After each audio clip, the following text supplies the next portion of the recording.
once. Our guest today is a great documentary maker and all-around master of multimedia who I've been wanting to get on THC for quite some time. His name is Josh Reeves, and he's put together some really great films that avoid rehashing the same Conspiracy 101 bullet points and cover some well-sourced information I really don't hear anywhere else. From his first with 9/11 New World Rising to my personal favorite, The Lost Secrets of Ancient America, and his examination of the rock wall in Rockwall, Texas, Josh never fails to impress, and now his latest film, The Spellcasters, Hollywood, Scientology, the CIA, and the Truth Movement, dives into some of the previously mentioned unseen power, adds new pieces to the ever-expanding power pyramid puzzle, and exposes some leading truthers as connected agents that might be hard for some people to hear. But suck it up and put on the big boy pants, because it's happening, people. Josh, my man, welcome to the Higherside. Well, thank you so much, Greg. It's a great honor for me to be here. Yeah, man. Long time coming. Thanks for doing it. You've got several films that would make great topics for a show, and maybe we can start with a little bit about your path through some of this research, because elements of older films definitely helped you make some of the most important connections in The Spellcasters, right? Well, absolutely. It's one of those things I talk about a lot where, and I'm sure you found this in your own work and your own research, but sometimes the truth finds us in the oddest of places. You know, we're looking at certain topics and not really thinking about others. And then inadvertently, those other topics seem to rear their head in places, again, where you're not really looking for it. So same thing as you mentioned with my Lost Secrets of Ancient America work, you know, and the Rockwall stuff. I wouldn't have thought, because I did those Secret Right Volume 1 and 2 films previously to doing the Lost Secrets of Ancient America Volume 1. And I kind of figured when I was going to that topic, I was like, oh, you know, I was kind of relieved for a minute to just kind of step away and do something different. And I never dreamed that those elements that I exposed in the Secret Right Volume 1 with groups like the Council for National Policy would have reared its ugly head again in that work. And sure enough, it did, because one of the people that's been very complicit in covering up this Rockwall thing that you mentioned was a guy who was the longest sitting congressman in U.S. history. And he wound up being a member of this group and has done a lot of work towards covering up. He's a Freemason as well there in Rockwall. So, again, you just never know where these things are going to take you. And with my new film, The Spellcasters, I had originally intended for it to only be a real kind of honest investigation into who truly controls Hollywood. I never dreamed that it would have taken me through the routes that it did, especially in terms of the connections to Scientology, the CIA, and then, of course, as you mentioned, with various other truther people and whatnot that seem to be involved in this. And I'd come across little tidbits of this stuff while working on the Secret Right Volume 1 in 2009 and then Volume 2 in 2011, but I never quite knew how it fit. And so that's really where this film brings us. It's more than just about, you know, an expose on Hollywood. It really gets into all the elements of mind control and how all these, really what boils down to information warfare against the people are being executed against us. So it's really a wide-ranging film that may seem like it's about one topic, but the more you watch it, you seem to find out that it's connected to all these other various things. And, of course, I'm working on Volume 2 right now. We'll expand more on that and get a lot more into the music industry side of it as well. Right on. Yeah, it's definitely an evolution. This kind of research is always a process. New threads come out and connect to places we didn't expect. And so just to give people a little context, if they're not familiar with your work, you did the Secret Right series, which looks at networks of power on kind of the right side of the American two-party system. And then you did the Lost Secrets of Ancient America. And just so people understand, this rock wall in Rockwall, Texas, it emits a type of frequency, right? They're trying to tell us that it's natural, but you've looked at it and there are qualities to it that clearly aren't, right? I mean, it's a pretty impressive thing as far as ancient American secrets, and I rarely hear anyone mention this thing.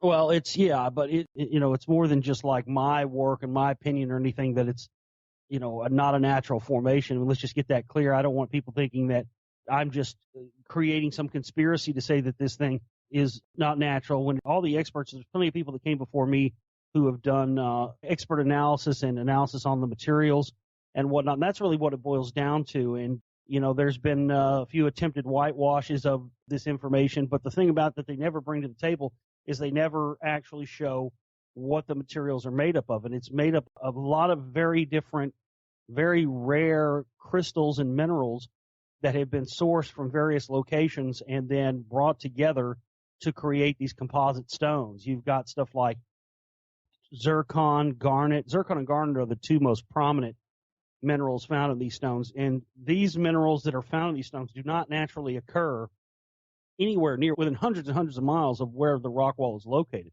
That's the number one thing. There is no naturally occurring. Any geologist that knows the area and takes a look at the area will tell you that there actually is no naturally occurring rock in this area whatsoever. So anything found there would be an anomaly. And that's one of the things that the people like the Smithsonian and the scientific community, when they've tried to downplay it as a natural formation, they sort of whisper the caveat. They say, well, yes, it's a natural formation. We never found another one like it anywhere else on Earth. Next, I mean, they try to move away from that, and that's really the key. They've never found another one like it, yet they know for a fact that it's a natural formation. But being made up of zircon, garnet, tourmaline, it's even got some very rare earth metals in it. The kicker for me was niobium content. Now, if people look up niobium is a material that we didn't even know existed until the late 1800s or so. It can only be extracted from another element called columbite. So in order to get that material, you've got to be able to have columbite you extract it from first. Now, we use niobium in the modern day to create jet engines, rocket engines. We use it to reinforce pipelines. It's because you can essentially pass a lot of electrical current through it without getting an overabundance of heat. It also contains tourmaline. Tourmaline is the only mineral that you can apply a high level frequency to, and the crystal will never shatter. This is another element of this.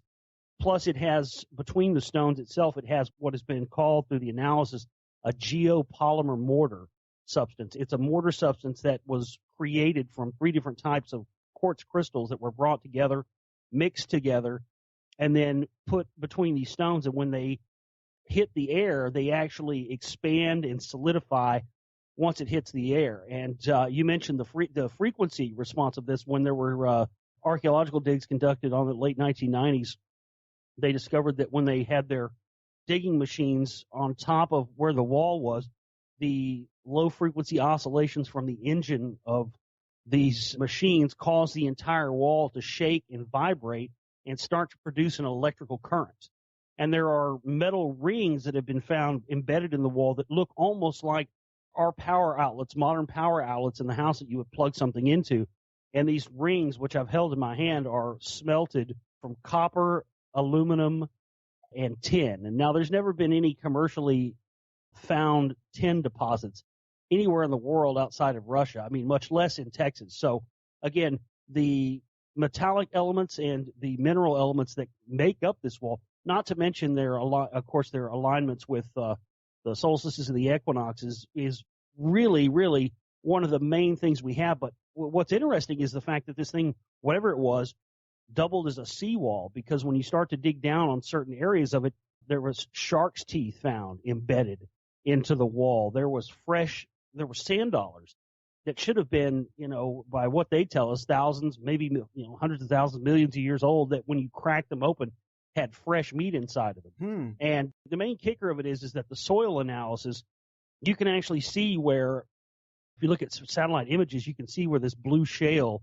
a lot of the wall to get to where it is, you have to dig down really, really deep, and you have to pull all this blue shale, because according to the soil analysis of the area, the soil is really, really tricky and very different right around the area where the rock wall is than it is anywhere else. And when people are trying to put down foundations on houses, they have to go all the way down to the bedrock in order to be able to put stilt foundations down because of the soil. And the reason that is because somewhere around 12,700 years ago, right in line with when we know there were a worldwide great flood event, the soil analysis shows beyond any shadow of a doubt that this rock wall was covered in a catastrophic event that happened somewhere in the Gulf of Mexico, somewhere in the neighborhood of 13,000 years ago.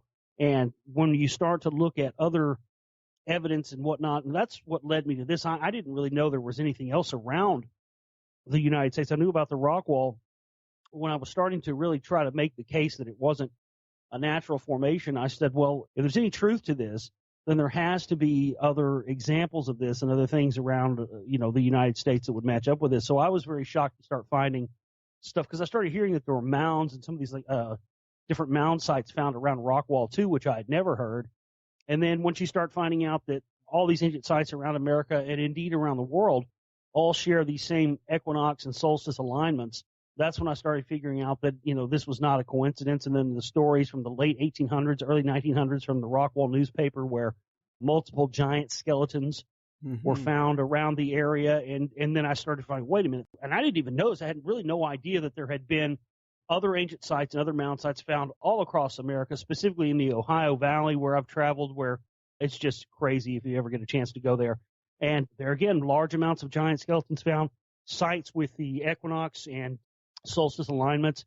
And that's really what led me to all that work in the Lost Secrets of Ancient America, Volume 1, and going back and actually showing people, look, this is the possibility of who these people could have been, especially when you combine the fact of these various artifacts that are being found and the dates always going back. And that's one of the things that the main reason why they've tried to downplay the rock wall and keep it from coming out is because once you start getting into the timeline of how old this thing is, it turns everything we've been told about there being intelligent people on this planet way up, because you start looking at, somewhere in the neighborhood of 432,000 years old is what we're looking at as far as this rock wall.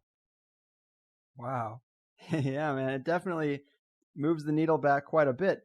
And, as you laid out, somebody spent great effort into crafting this thing. I mean, what do you think the purpose of that was? Was it more than a seawall? Was it part of a larger structure at some point? Have you got any kind of speculation on what that exotic combination of elements is capable of doing?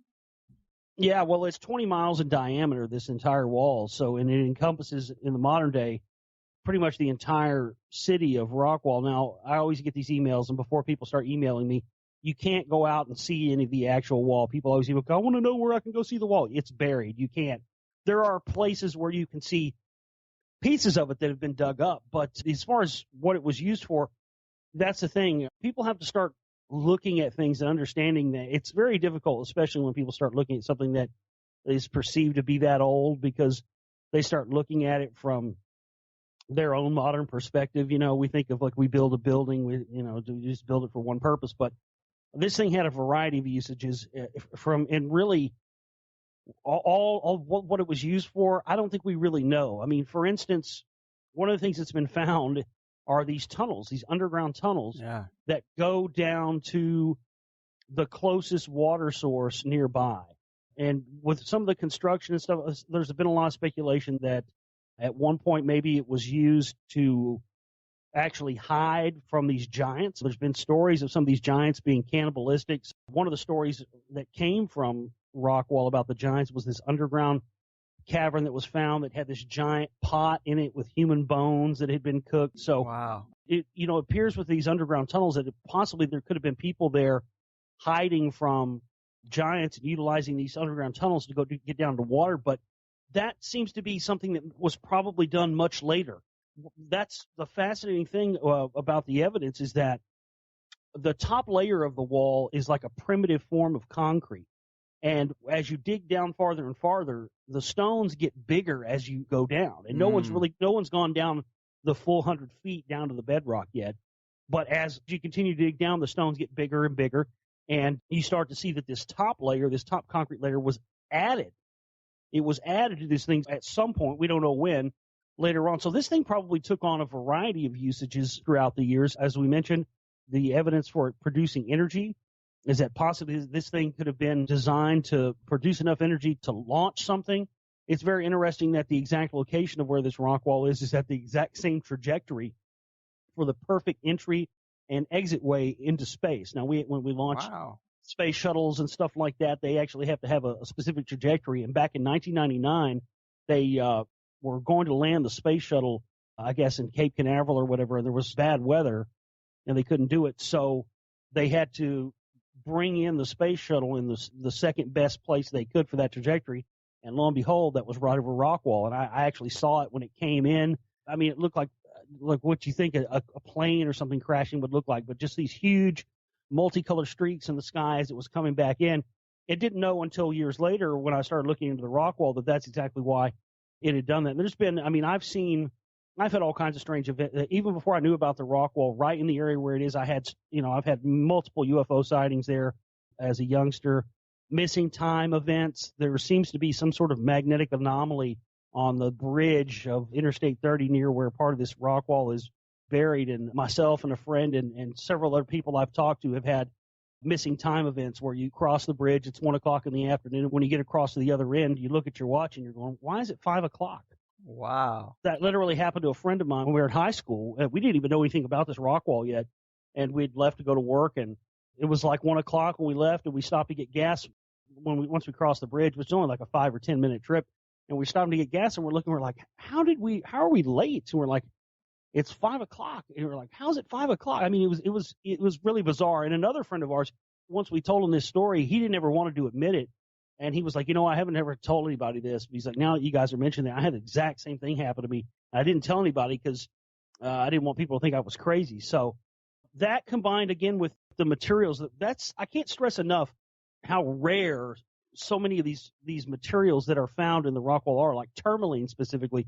Tourmaline, first off, to be able to get it, you have to extract it from quartz. It appears naturally on quartz, but in the rock wall stones, it's not formed on any natural quartz. It's just ground up into this matrix. And there was a oil geologist from a major oil company who took a look at these materials, and he said, in his opinion, based on his scientific training and knowledge, that because of the materials, this is just what's so fascinating about it. I mean, it's not just the materials, it's the engineering elements and aspects that went into this that predate us knowing any of this stuff, like the buttressing. It has a buttressing effect built into it to where, it won't fall over, and all these very specific engineering feats, especially the ability to take all the materials that it's made of and then mix them all together. If you and I were to take all these same materials that are in the rock wall and mix them together, their molecular structures would just all mix and bond together instantly. For some reason, from some process unknown to us today, the individual molecular structures of these different minerals remain independent in situ within the rock wall stones. They do not bond. This specific oil geologist told me that is not possible. His exact words were, that is not possible in Earth's current gravity.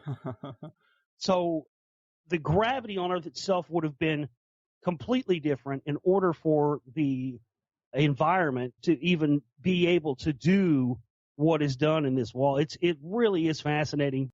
I don't think I've ever seen something have as much focus on it to be covered up as this. And it's fascinating that the people who first deemed the thing to be unnatural were Freemasons. The guys started trying to dig water wells.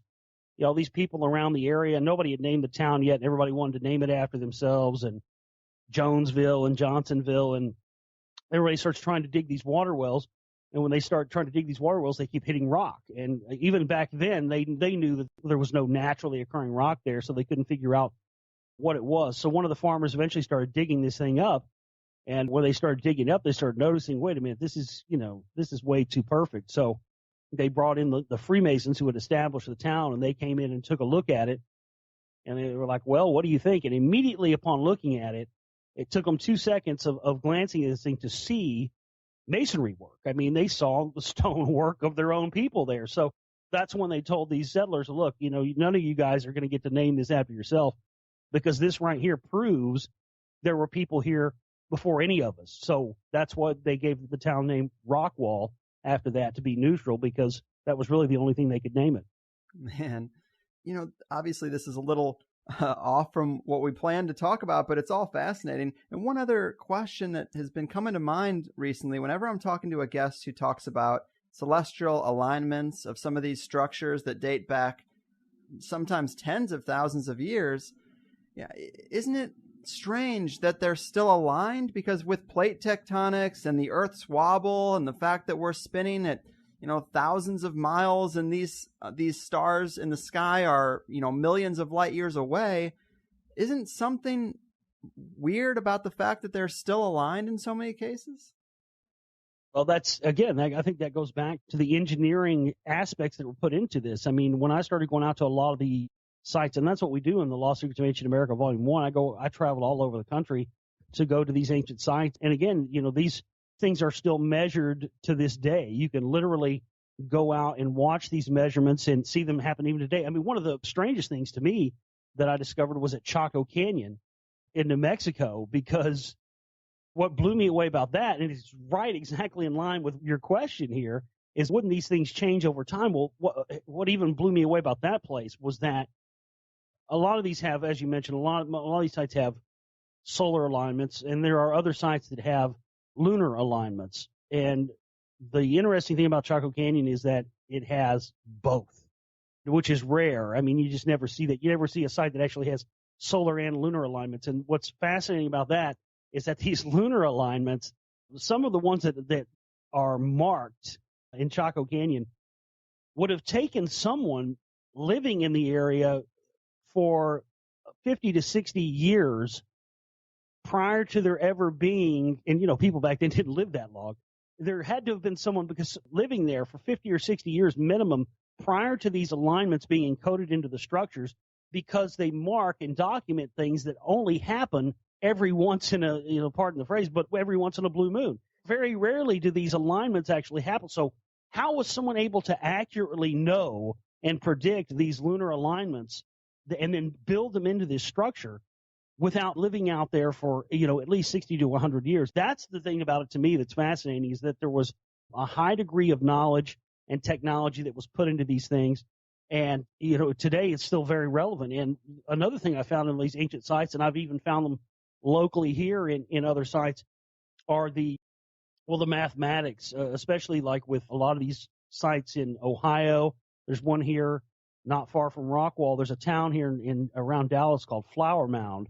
And I never thought for years it would have anything to do with his work. And then I started looking into it and finding out, wait a minute, there was this giant mound here. It's 666 feet above sea level. That got my attention because I started finding 666 in all of these ancient sites built across the Ohio Valley. Now, that doesn't have anything to do with the mark of the beast or anything like people think, but it goes back to the Babylonian numerical system that they numbered their gods in, and 666 was the number that they attributed to the sun god. So with the solar alignments in these sites and the connection back to the Babylonian numerical system, and that's another thing, Native Americans did not have knowledge of the base 60 numerical system. It just wasn't anything that they had. So again, that's when I knew that, okay, we were dealing with people who the evidence shows came from the ancient Middle East. They had very sophisticated knowledge that in some cases goes beyond what we even have today. And the evidence of their being here is scattered all across America. So yeah, that's really what the basis of both of those films, The Lost Secrets, is really all about. Yeah, man, I love them. And that is a thread and topic that I love when I see researchers digging in deep, because, growing up here in America, I would always hear about the Giza Plateau and be like, oh my God, I can't wait to be able to afford to be able to go over there and see these things. Meanwhile, things are all around us here in North America and they're just off the radar. And it's because they were built out of earth and things that may look more natural rather than the things that the Giza Plateau is built out of. But it doesn't mean that in the back of mall parking lots or underneath their construction there isn't some amazing things like right here in your own backyard to find. Yeah, there's stuff scattered all across the entire United States, and there's been so much that's been covered up and stuff that's had lakes built on it. I mean, we'll just never really we'll never really know how much is here. But I think it's important to, as you said, keep digging and taking those opportunities when we can. Amen, man. And it is a sad shame and injustice, the fact that so much of it has been lost. But to switch gears and do a kind of a 180 over to the Spellcasters, I did love this film. Of course, it is going to be one, and there's going to be more to follow because it is so deep as well. But you start that film with the question, who runs Hollywood? And you note that so many people in this alternative realm will just chalk it up to the Jews. But that really is a gross oversimplification. What can you tell us about the erection of Hollywood and some of the players involved in its infancy that you get into in this latest film?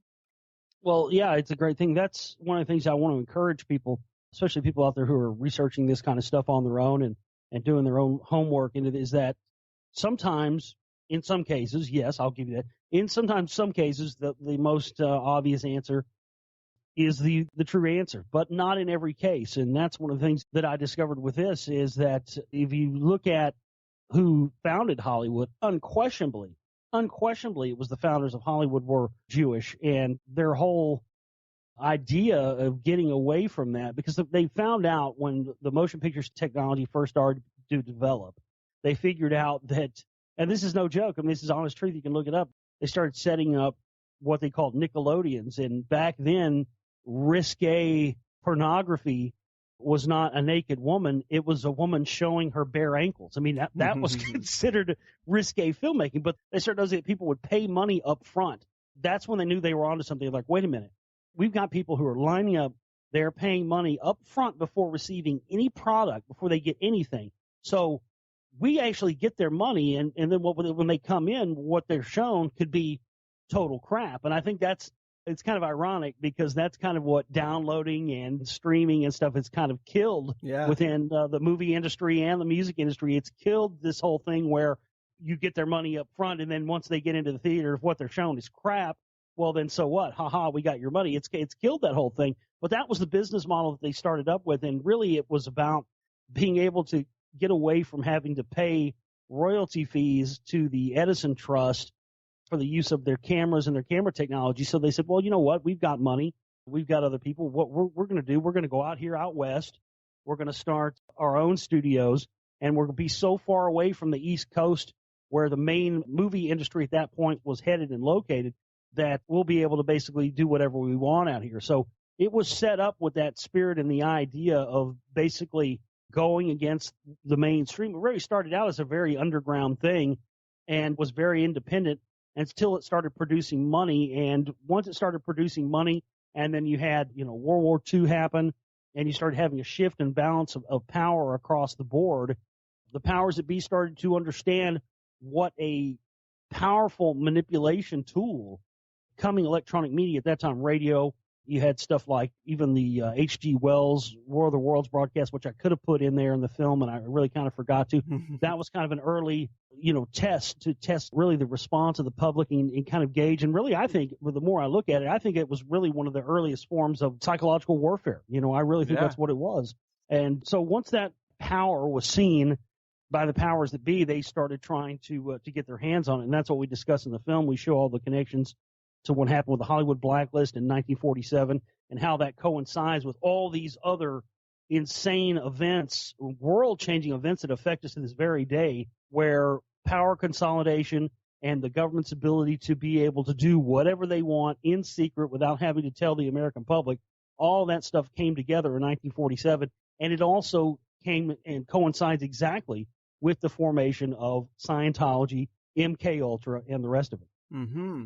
And yeah, you just touched on something I definitely wanted to ask you about, because a real light bulb went off in my head. But when talking about something as big as Hollywood, I think skeptics to the idea that it's a highly controlled manipulation machine would say that it's just too big. There's too many people involved now and all that stuff. But they forget that many of the founding studios are still the biggest, and there have been culling events that removed a lot of the filmmakers who weren't part of the larger agenda, which is the real subtext to what you mentioned, the Red Scare blacklisting saga, right? Absolutely, and that's really where you get into the whole idea of why the perception that Jews have run and still run Hollywood with no other involvement, that's why that's come about, because a lot of these guys, once the Hollywood started being taken over in 47, they kept their mouths shut. They were essentially given the ability to be able to be in power and be in charge over this, while taking their marching orders and being told what to do by the federal government and whoever else at any time. And this is really why after 1947 you started to see the motion pictures and everything coming out starting to be more manipulative, and things there where they were, these Jewish filmmakers were making films that were predominantly revolving around gung-ho, go America, patriotic ideas. And by their own admission, they were only doing this because they turned a profit. They didn't care about those ideas and want to put those out there. But because these things were able to turn a profit, this is why they got behind them. And then this is mirrored in the modern day with script approval. And now the Pentagon, the DOD, giving certain films script approval and allowing their weaponry and technology and whatever it may be to be depicted in the films. in exchange for final say for what goes into the content of the films. That way, if there's anything that they perceive as being too close to the truth or something that may expose a lot of the black ops and things that are going on, then they get the final say to say, no, we're not going to do that. And that's control. I mean, anytime you have any government agency that it has final say and dictates the content of a motion picture or a TV show or anything else, that by the direct definition of it is government control of that. So I was just fascinated to see that 1947 was the establishment of the entire national security apparatus. It was set up and really modeled after a lot of the Nazis that were brought over after Project Paperclip. You had all of these various people that were trying to lock down the power structure within the United States to give them total secrecy and to be able to operate with impunity. And so it's just fascinating to look at these players who were on the ground floor of the OSS during the MK Ultra, people like Sumner Redstone, who was in the OSS at the same time that L. Ron Hubbard was. And you start to see how later on these people became the biggest things in their particular field, but all started in 1947 during the time when the mind control and trying to not only control individuals and create willing slaves, but also to manipulate and to create a false narrative and reality for the entire world that everyone believes is real. And that's, people talk about the Matrix and things like that, but long before there was this idea of a digital control realm, these people were setting up a control room where they create reality through television, through movies, and then they do it in such a way where they get people to start to believe that that reality reflects a real reality. And I think that we've all been at some point probably taken by this. Mm-hmm. Absolutely, man. It is a deep manipulation that has been engineered for a long time. And so let's bring Scientology into the mix here. Most people, they know it's popular in Hollywood, but I've typically just chalked it up to some new age cult for bored actors. But as is usually the case, it's a lot more than that. Can you tell us a bit about the origins of Scientology and why we should really keep an eye on it? Well, as I mentioned, it started out with L. Ron Hubbard, who was in the Navy. And then right around the time that he supposedly left, he shifted into operations from the OSS, the Office of Strategic Services, which predated the CIA. And around that time, right after Project Paperclip, the government became interested in creating its own mind control program that it had seen the Nazis have success with. So they started mining. There was a former Nazi scientist, Dr. Strughold, who had conducted all these experiments in Germany, and they brought over after World War II. And then he started basically giving them all his information, and they started trying to figure out how to create truth serums.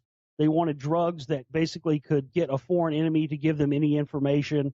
And so after transitioning from the OSS, L. Ron Hubbard was sent over to England because they had noticed that during a lot of these mind control elements and aspects that the Nazis had been working on, one of the things they were combining with this and had had great success at combining with was the use of black magic and incantations and things where they could put people in a certain state, and then their mind control drugs or the ability to create these, what they called robot assassins, they had a much stronger effect with the use of black magic. So L. Ron Hubbard at that time was sent over by the OSS to go to England to infiltrate the Crowley organizations, Aleister Crowley organizations such as the OTO, to gain this various magical knowledge that they could bring back and then use in what would eventually become the MK Ultra mind control program. And so while he was there, he did indeed befriend Aleister Crowley, and Aleister Crowley gave him the magical initiate name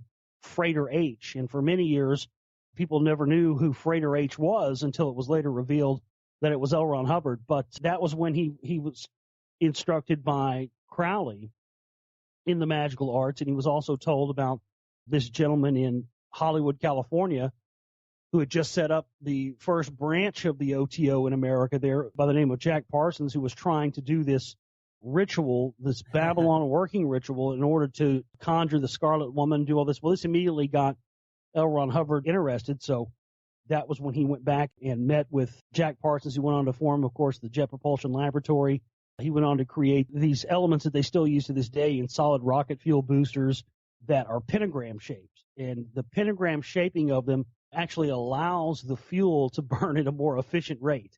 And they're still used in ICBM missiles and everything else to this day. And this was where L. Ron Hubbard started to see that when you learned these magical arts, you could combine them and use the phraseology. And that's really what it boiled down to, was the phraseology, the speaking, the cadence.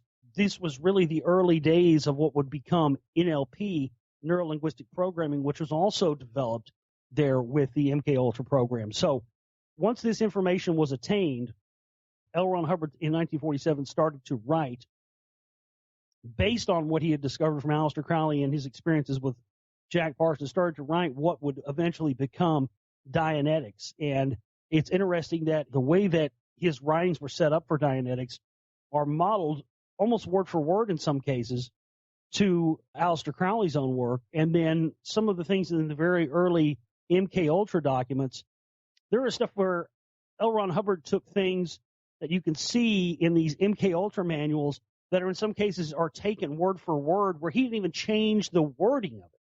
They are exactly the same. So once they started to figure out that the information as far as black magic and being able to create and control people, and really it boils down to what his son described as soul cracking. Yeah. That's really what it's all about, is being able to use these techniques that open a person up and make them susceptible to control by these entities, which seem to be demonic in nature, that Scientology then calls thetans, and then tells its flock that these are these dead alien souls, and, oh, you know, give us all your money and we'll help exorcise them from you. But when in reality what they're doing is they're allowing their subconscious and conscious mind to be opened up. At each successive level you go up through the OT levels, you are opened up more and more to control. And L. Ron Hubbard's own quote was, Scientology, a very effective mind control system that would turn people into willing slaves, could be deducted from Scientology. And that was the entire point of it. And his technology that he later used and invented also would go on to create the CIA remote viewing technology in the early 1970s. So all of this stuff, and it's just mind-blowing. We were only scratching the surface here. I really want to encourage people to see the film because, you know, it's almost 3 hours, and I'm certainly not going to give all the information away here in the interview, but there's just more to it than I can tell you, and I hope that people will definitely go and check it out.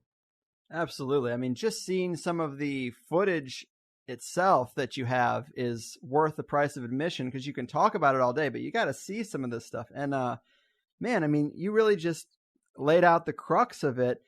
So many people think of L. Ron Hubbard as just some crazy sci-fi writer who came up with this idea for a money-extracting religion, but when you get into these military connections, he's sent to infiltrate the OTO. It seems like what you're saying is Scientology is this amalgamation, this branch of MK Ultra that is structured like a magical secret society. And just like what you said, I mean, and with the OTO, I've talked to people who have studied it in depth, and some people who are even members of it, and they always talk about the goal is to strengthen the connection to the spirit world, to communicate with entities. But it seems like, you know, Scientology is some type of Trojan horse to get people involved and, of course, take all their money. But at the same time, yeah, like you mentioned, with each level, you're kind of manipulating people's minds and bodies to be more open to taking in entities. And that is provocative, man. It's very provocative. Well, it's also fascinating, too, that a lot of the original signatories on Scientology from its founding, you know, even though L. Ron Hubbard had rules against people from the FBI, CIA, any sort of government alphabet agencies going through Scientology training and or auditing sessions, and yet many of the signatories and the people who originally signed the incorporation papers for Scientology, many of them were current FBI, current OSS. I mean, you had all sorts of people that were in these agencies from the very beginning, and some of them became, I think there was one guy that became he was the very first #1 OT level 7, which is one of the highest that there is. He was an NSA agent. And even though the rules stated that, you know, no one could do this, of course, they did it in secret. And And that goes back to a lot of these safe houses and these places where they were doing some of these. Well, they had various sites where they would tell the practitioners of Scientology that L. Ron Hubbard was going to write the next levels or whatever it may be. Oh, he's going here and he'll transmit the next level to the other higher ups in Scientology from these locations. But essentially, these locations were nothing more than fronts, and they were using all of the data and the knowledge that they had gotten from people in these auditing sessions. They were then selling this information off to the highest bidder, including the KGB and Russia. In the heart of the Cold War, L. Ron Hubbard and Scientology were using these safe houses to sell information and knowledge that they gleaned from the auditing to the highest bidders. So when you start to look at those connections and connect back to some of the people in the modern day that have connections back to the KGB as well, then you start to see this bigger picture that this is essentially just an espionage group that is basically using weaponized humans through the ability to be able to control them in their every thought. And then, of course, as you mentioned, the perfect front for all this, of course, the perfect front to have the people perceive what this thing actually is for it to be just some kooky cult started by a sci-fi writer. That's the front. That is why it's so perfect, because when people don't go any farther than that, just as we mentioned earlier, when people just think, oh, well, it's just the Jews that control Hollywood, and they don't go any farther than that, then you're able to keep that perception of knowledge in a controlled way, because people are only thinking, well, it's just this and nothing else, so there's no reason to look into it. That's where they get you, and I think that's why they've gotten away with this for as long as they have. Yeah, man. And you mentioned Thetans, and for people who don't know Scientology all that well, Thetans are what they call alien ghosts. It's a big part of their religion. Not ghosts, but actual souls. Alien souls. And which is really, this is basically a code for demons, right? I mean, that's your contention, because they're not going to tell people, hey, let's open you up to demons. So they made up a word to kind of put a different packaging on it. Yeah, absolutely. And it's amazing when you look at, as you mentioned the OTO there earlier. That was one of the things for me for years from studying Freemasonry and looking at the different levels of Freemasonry, specifically in Scottish Rite Masonry, and how each successive level in Freemasonry, it's the same way. Each successive level that you go up through Masonry, the rituals and whatnot that are in the ritual books, if you actually go through and read them, and I have, that's what they are. They're these kind of, what's the word I'm looking for? They're kind of like dressed up versions of these same sort of stories and these things where they do the same thing. Each successive level of Freemasonry opens up your soul to control, and eventually once you get to the highest level, supposedly you're fully controlled by one of these entities. And the same thing with Scientology as well. Once you reach the highest OT levels, you may just look and appear to be, just a normal regular person, but this is where the completely autonomous takeover by whatever these entities are, these Thetans, again, come into play. And this is not contested. I mean, L. Ron Hubbard's own son, we've got interviews and audio with him in the film where, his very own son says, yeah, absolutely, Scientology is absolutely based in black magic, and this soul cracking is absolutely all about being able to open people up to control. And my summation, what worries me the most is, I could see the argument people could make, well, if they want to do that to each other, then, whatever, it's none of my business. And I would agree. But as you'll see when you watch my film, what it appears and what worries me is that they want to unleash this on everybody. And they want to do it in ways and make things where the ultimate goal is to have this soul cracking ability be able to be unleashed on people without them knowing it. At this point, in order for them to be able to do this, you've got to go through these levels. You've got to go through the auditing, through the training. The ultimate goal is to be able to have, maybe through technology, I'm not really sure at this point, but some sort of ability where they can do this and unleash it electronically, whether it be through films, the internet, or everything else, and get this soul cracking to happen on a level where they don't even have to have people go through the various OT levels. And that's very scary. Yeah, it definitely is. And in the film, you talk about Scientology and its beliefs on aliens. And, we just kind of talked about that a little bit, that it's kind of coded language. But this might get into kind of the disinfo elements or their larger agenda, their larger manipulations of culture. But how does Scientology's beliefs on aliens relate to the way aliens are portrayed in Hollywood and in the general culture? Is there a connection there? Are they trying to manipulate us to think a certain way? Well, that was something I wasn't aware of until I got into this film. Some years ago, somebody had said to me, "Hey, have you ever watched Battlefield Earth?" I'm like, "No, I'm not watching Battlefield Earth. I'm going to watch that crap. It's, terrible." I'd heard it was terrible in Scientology. I'm not going to watch it. And someone said, no, really, you got to watch this. And I'm like, why? Why would I want to watch it? No, just watch it. Okay, so I watch it.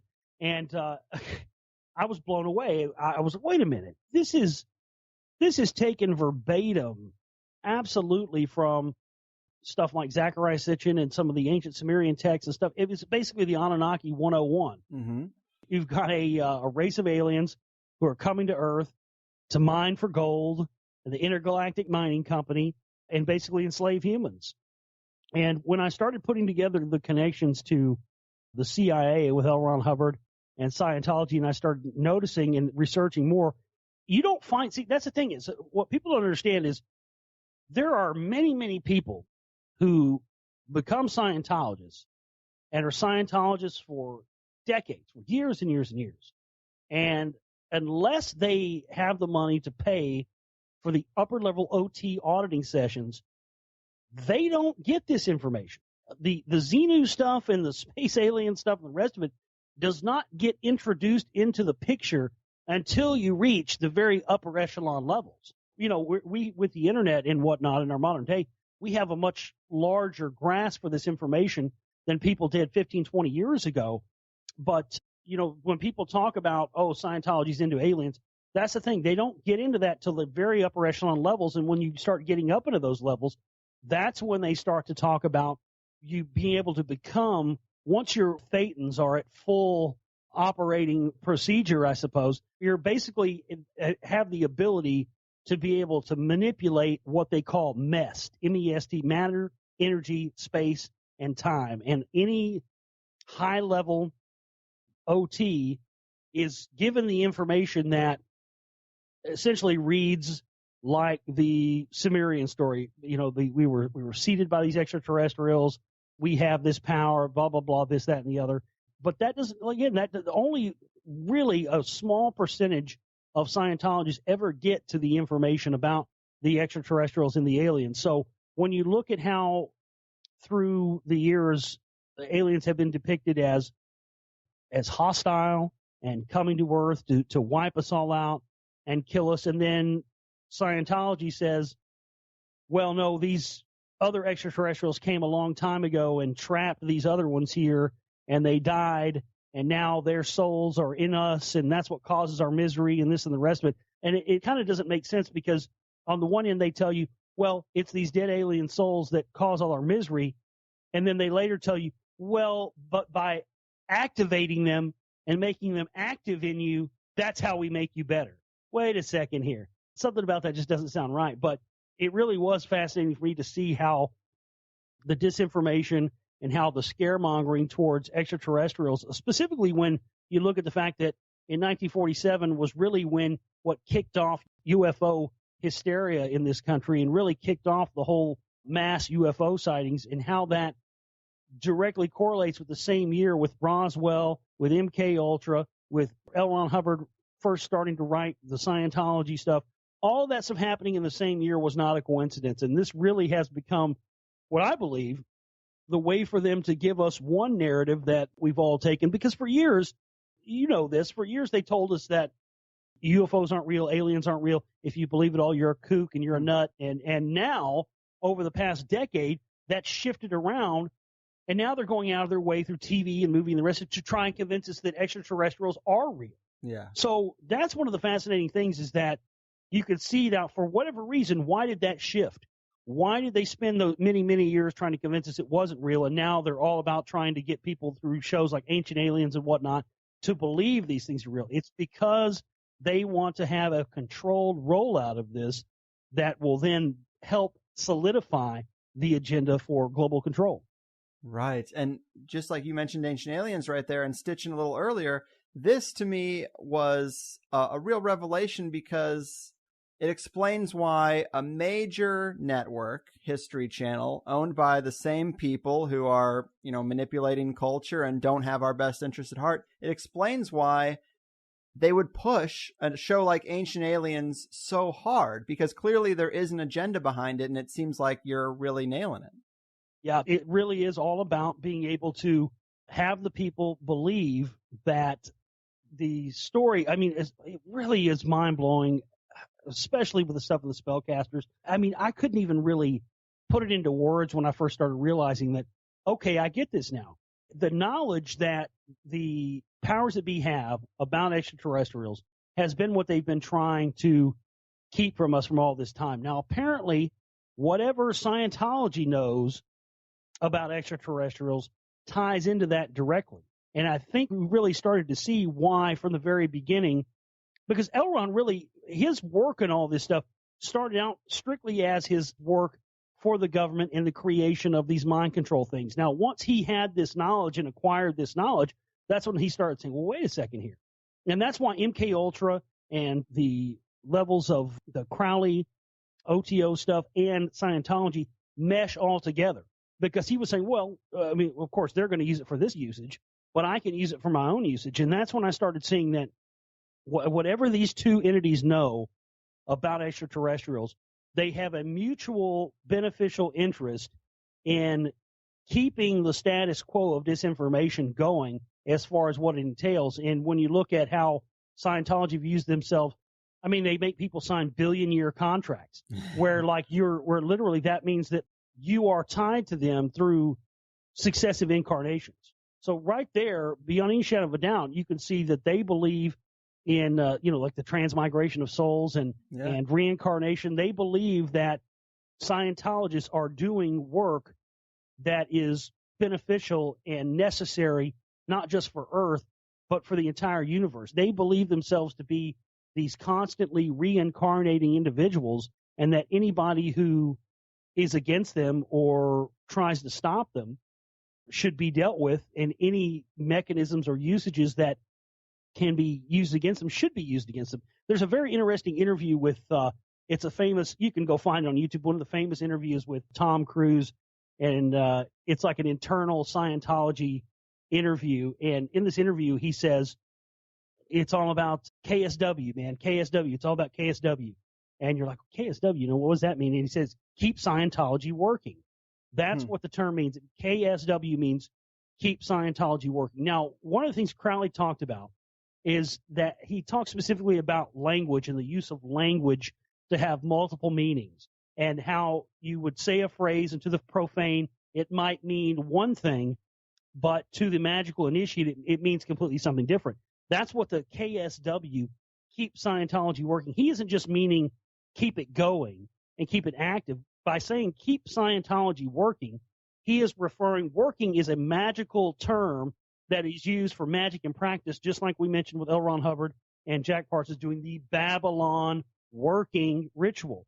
By Tom Cruise there saying, we got a KSW, keep Scientology working. He is literally saying we have to keep the black magic in practice, and we have to keep it going. And that's why they are now having these campaigns to sort of, expose David Miscavige, because they are literally going to bring Tom Cruise up as the titular head and hope to say, well, Scientology, yeah, it was bad. We had bad people running it for a while, but it's good now. And they want to merge all these different religious beliefs along with the stuff like Zecharia Sitchin and the idea of humans being seeded by extraterrestrials. This is how they want to bring Scientology in as the one world religion. They want to merge all these things together.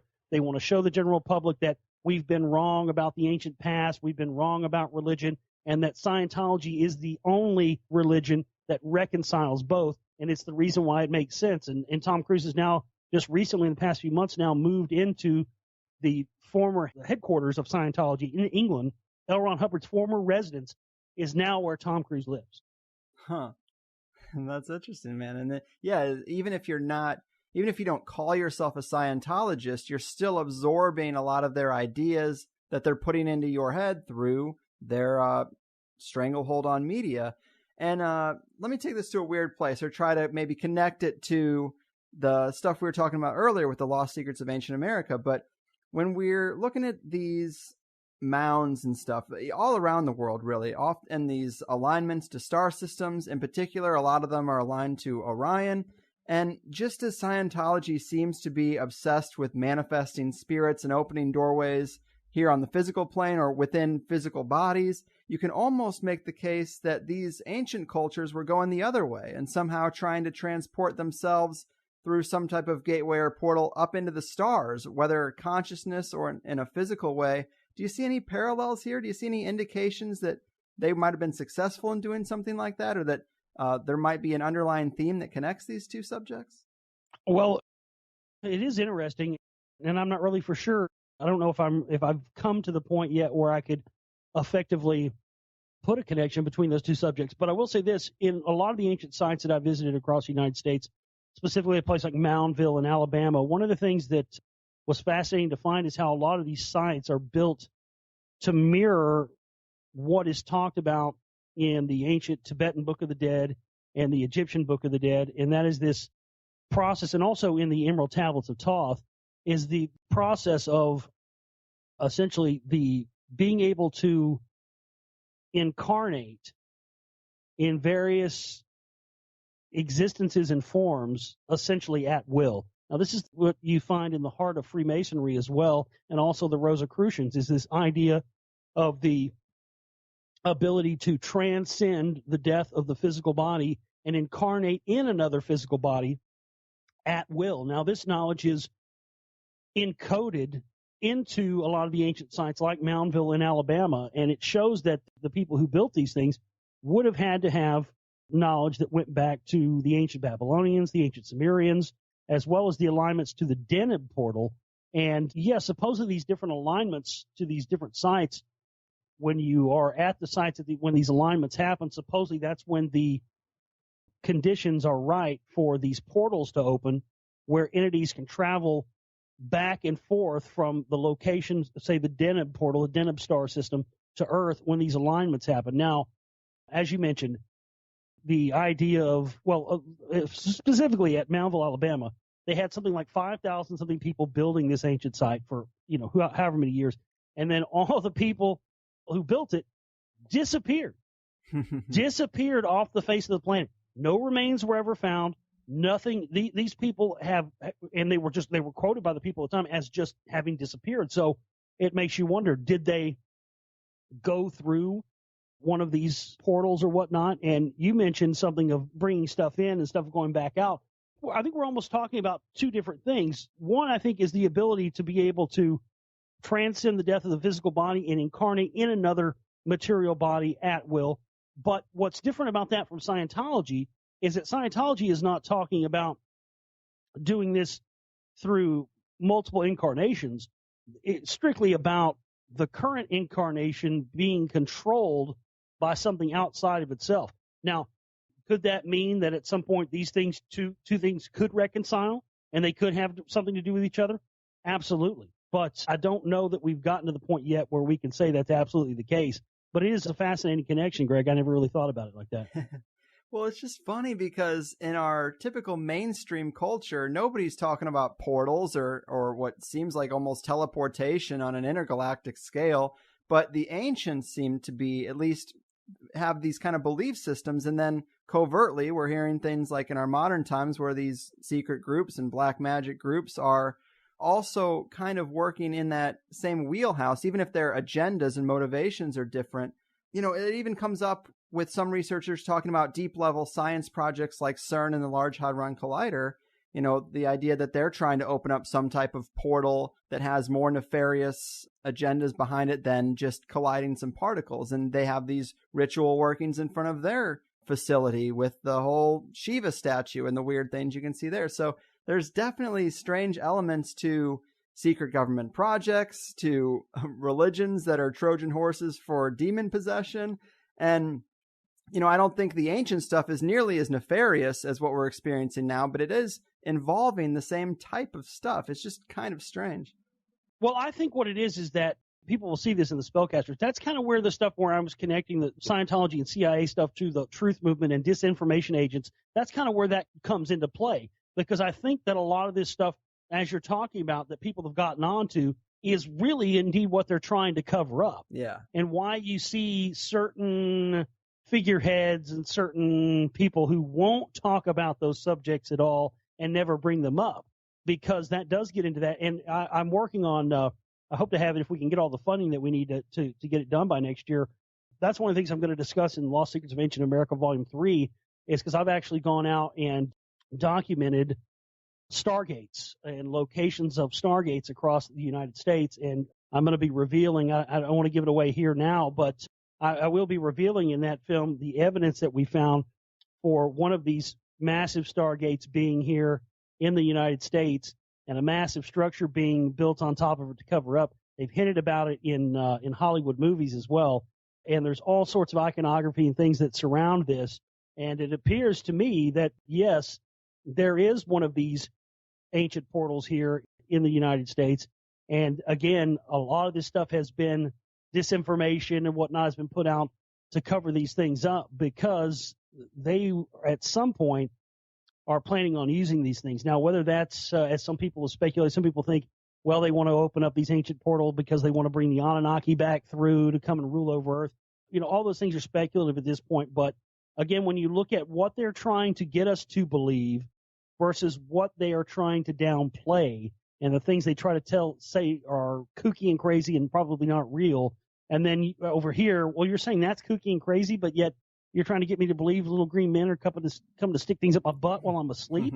You know, I mean, those are the things where you start to see, wait a minute, they're trying to get me to not believe things that are plausible, and then the implausible things are the things that are being shoved down our throat through shows like Ancient Aliens and the rest of it. So I think people eventually are going to figure this stuff out, and, you know, this stuff is not going to have as much of an effect on people as it's had up until the present time.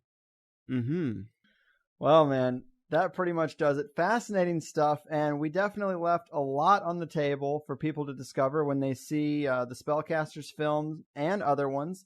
Before we go, please remind people where they can watch your films and support that independent work that you're doing so well.